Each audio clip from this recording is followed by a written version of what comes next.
Hello, midlifers. It's really nice to see you. I'm joined here by a special guest, a lady called Helen that I met a long time ago. Some of you who have been with SLJ for some time may have met Helen, aka the three-legged donkey. Was it Helen? That was it, yeah. Three-legged donkey. Helen came to SLJ a long time ago as somebody who hated exercise, didn't really want to be there, not quite sure why you were there, Helen. And I think we sort of turned her around into somebody who does like exercise. But Helen's life has gone on in such an amazing way to the extent that she has now qualified as a hypnotherapist. Is that the right term? Solutions-based psychotherapist and hypnotherapist. Okay. And we've been chatting, because we've been talking about all things marathon, about sleeping and, oh my gosh, how important it is to get a decent night's sleep. Us midlifers often have an issue with sleep, as we've discussed in the past. Sleep doesn't come easy to us. Often you go to bed, you're wired but tired, we say. So You go to bed tired and you wake up in the middle of the night, ping, I've got an idea, which is when we say write it down. Or perhaps you're waking up in the night for no apparent reason, or you're waking up drenched in sweat. And there was a conversation going on between Helen and I, and she said, I can help, I've got some tips. Well, that's what we need, isn't it? So we've talked about the kind of foods that you eat that would help you with your hormone imbalances, Helen. I'm always an advocate of exercise. Staying active has a massive effect. But you've got a whole load of other advice for us, haven't you, that you can share? So fire away, because we need to hear it.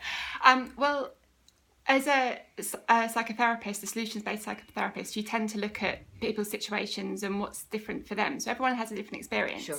And we obviously look at the things that you just mentioned. So caffeine, alcohol, food, light, temperature, all those sorts of things that we all know about, but perhaps don't realise quite how much they impact ourselves. Mm-hmm. But then there's also some other things that you can help yourself with in terms of when you're waking up thinking through things and when you just can't fall asleep to start with.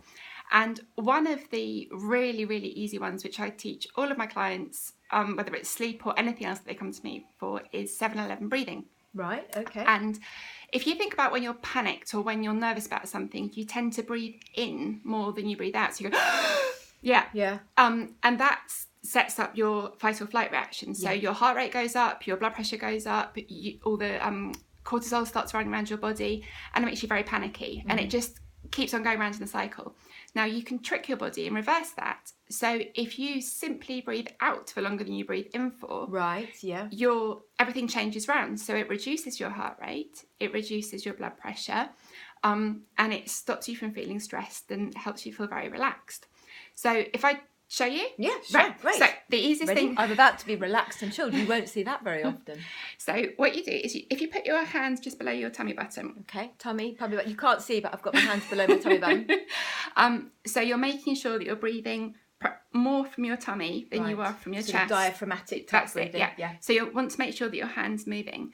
So then it's 7-11 breathing, because ideally you breathe in for 7 and out for 11. But that's an awfully long number to start with. Yeah. So if you just breathe in for 3 and out for 5, so you go in, 2, 3, out, 2, 3, 4, 5, in, 2, 3, out, 2, 3, 4, 5. My gosh, I can feel a little bit like... If you can feel your shoulders starting to go. Yeah. So is that the connection with the vagal nerve there? Yes, I believe so. Yeah. So, and that will help you relax. So if you're having trouble going to sleep, or if you wake up in the night, that's a really easy thing to do, because apart from the fact that it's physically relaxing you, it also gives you something to focus on. So quite often when I wake up in the middle of the night and things are rushing around my head, it's that rushing around your head thing that stops you from settling down. So a bit more sort of positive than counting sheep that aren't there. Absolutely. You're actually doing something. And you're doing something, and you're just focusing on the numbers. Yeah. So that was in for 3, out for 5. Yes. And I've got a little card that I've got it all written down. Oh, fantastic. On. So if anybody wants a card, leave a comment and I can get them to you or post them out to you. The other thing that you can do, which is a thing that I've learnt really recently, is a self-hypnosis trick. And it's really, really simple. And all you do is you look up, don't move your head, but you look right up at your forehead. So that's it. And you'll notice after about 30 seconds, you might start to notice that your eyelids are beginning to feel a little bit heavier. And they just want to start closing. Yes. Right. So just that complete relaxation of your eyelids. Now do the breathing as well. and you'll notice how incredibly relaxed you start to feel, and actually maybe just want to lie down and okay, that's really interesting. So over what period? So the breathing in and out, I'm lying in bed, I wake in the night. How long would I give it trying to do this not reverse breathing, that's what my dog does, the slow breathing, before I think, okay, I'm going to have to get up and walk around to break the pattern? Well, I have trouble sleeping. I've recently had a lot of trouble sleeping, and I've been waking up drenched in sweat and all sorts of things. You've been there like we're all there. I've been there doing that. That's why I'm so interested in this at the moment. And I find that as long as I'm comfortable and I know what I'm doing, and I'm just lying there, if I do that, I probably don't get through more than 6 or 7 cycles, and I'm pretty much asleep.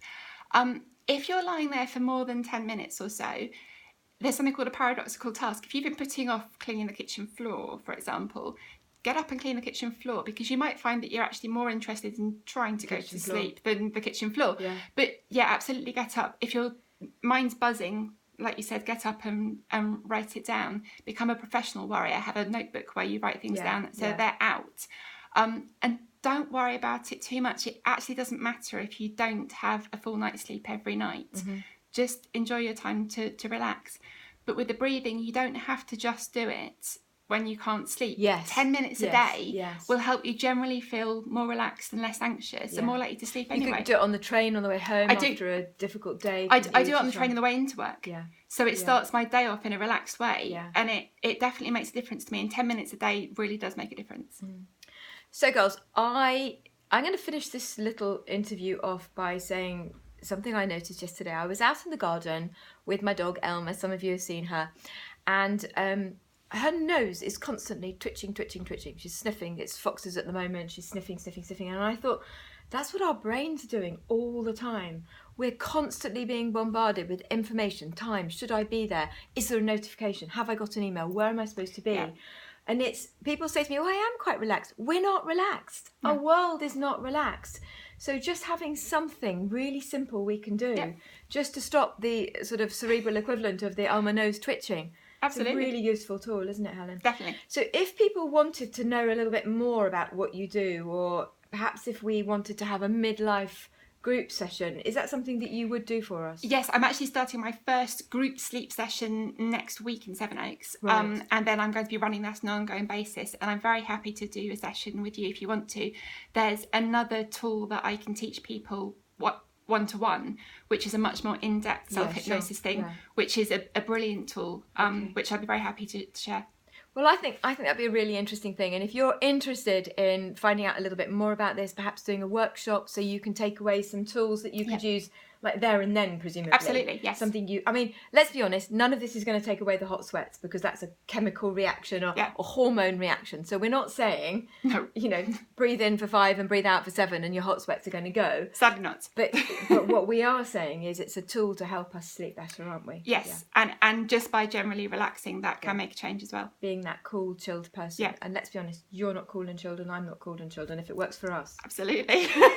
So write a little comment below if that's something you're interested in, and on behalf of all of us at the Midlife Makeover, we'll get in touch with Helen.